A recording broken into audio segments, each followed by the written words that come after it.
Hello. तर काल होती होळी आणि मी चालले होते होळीला.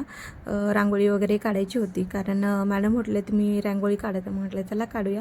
आणि खाली गेले तर सगळी तयारी करून झालेली होती, बाकीची माणसांनी सगळी तयारी केलेली होती, फक्त रांगोळी काढायची राहिली होती. पण हवा एवढी होती ना, तर रांगोळी पूर्ण उडून जात होती. मग आमच्या गप्पा वगैरे चाललेल्या, तर मग इथे रांगोळी वगैरे काढून घेतली. मग नंतर मॅडम वगैरे सगळे आले होते, मग बायका सगळ्या जमल्या होत्या रांगोळी वगैरे काढायला. बाकीची तयारी झाली आणि असा आहे फायनल लुक होळीचा.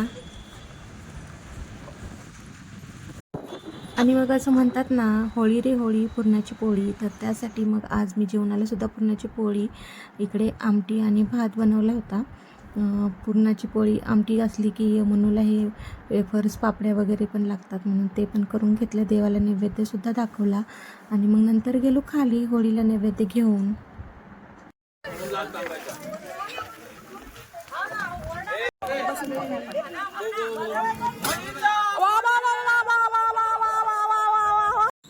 त्यानंतर मग जेवण केलं आणि मग गेलो मार्केटमध्ये, कारण मुन्नूचं चाललेलं की मला पिचकारी वगैरे पाहिजेच आहे, आत्ताच पाहिजे, उद्या सकाळी आणूया. म्हटलं तर नाही, आत्ताच पाहिजे. मग पिचकारी घेतली, कलर्स घेतले आणि सकाळी सकाळी उठल्याच तिचं चाललेलं आता मी चालले खाली. तर मग म्हटलं चला आपल्यात होळी करून घेऊ.